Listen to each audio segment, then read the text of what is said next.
കുട്ടികളുടെ ലിറ്ററേച്ചർ ഫെസ്റ്റിവലിന് Karunagappally John F Kennedy memorial സ്കൂളിൽ തുടക്കമായി. ആ അമ്മ അന്നം അറിവ് എന്ന പേരിലാണ് കുട്ടികളുടെ ലിറ്റററി ഫെസ്റ്റിവലിന് തുടക്കം കുറിച്ചത്. പൊതുവിദ്യാഭ്യാസ മേഖലയിൽ ആദ്യമായാണ് കുട്ടികളുടെ ലിറ്ററേച്ചർ ഫെസ്റ്റിവൽ സംഘടിപ്പിക്കുന്നത്. ലിറ്ററേച്ചർ ഫെസ്റ്റിവലിനോടനുബന്ധിച്ച് എഴുത്തുകാരുമായി സംവാദം, സിനിമാ പ്രദർശനം, വിവിധ കലാരൂപങ്ങൾ പരിചയപ്പെടുത്തൽ, ചർച്ച, പുസ്തക ചർച്ചകൾ, ഗ്രന്ഥശാല സന്ദർശനങ്ങൾ എന്നിങ്ങനെ വിവിധങ്ങളായ പരിപാടികൾ നടക്കും. ലിറ്ററേച്ചർ ഫെസ്റ്റിവലിന് തുടക്കം കുറിച്ച് നടന്ന ചടങ്ങിൽ PTA പ്രസിഡന്റ് താഹിർ മുഹമ്മദ് അധ്യക്ഷത വഹിച്ചു. സ്കൂൾ മാനേജർ മായ ശ്രീകുമാർ ഉദ്ഘാടനം ചെയ്തു. Taluk library council secretary V Vijayakumar മുഖ്യപ്രഭാഷണം നടത്തി. വായനാ ദിനവുമായി ബന്ധപ്പെട്ട് ഇന്ന് ഞാൻ പങ്കെടുക്കുന്ന 13 പരിപാടികളിൽ ഒട്ടും ആലങ്കാരികമല്ലാതെ, കെന്നഡി സ്കൂളിനോടുള്ള എൻ്റെ പ്രത്യേക സ്നേഹത്തിൻ്റെ പേരിലല്ലാതെ ഞാൻ പറയാൻ ആഗ്രഹിക്കുന്നത് ഞാൻ പങ്കെടുക്കുന്ന മെച്ചപ്പെട്ട ഒരു വായനാ ദിന പരിപാടിയിലായിരിക്കും എന്നാണ്.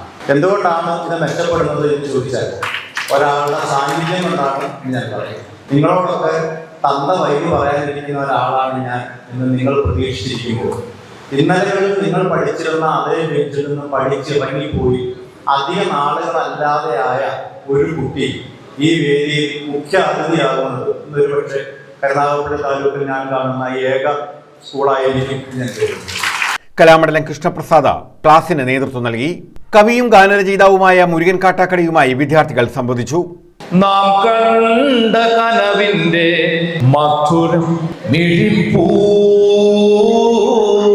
നനച്ചു രേണുകേ രേണുകേ നീ രാഗരേണു കിനാവിന്റെ നീലക്കടമ്പിൽ പരാഗരേണു പിരിയുമ്പോഴേ തോന്നലഞ്ഞ കൊമ്പിൽ നിന്നു നിലതെറ്റി വീണ രണ്ടിലകൾ നമ്മൾ. പ്രഥമാധ്യാപിക മീര സിറിൽ, അഡ്മിനിസ്ട്രേറ്റർ ഗംഗാറാം കണ്ണമ്പള്ളിൽ, സുധീർ ഗുരുകുലം, വിഹാസ് തേവലക്കര, സിനോപി ബാബു, ശ്രീരാഘുപതാരം, Akshay Chandran, Sheeja C, Jayakumari O, Bindu KR, Anitha S Babu, Asha KG, Sreeja R, Bindu S, Biju Thevalakkara എന്നിവർ പങ്കെടുത്തു.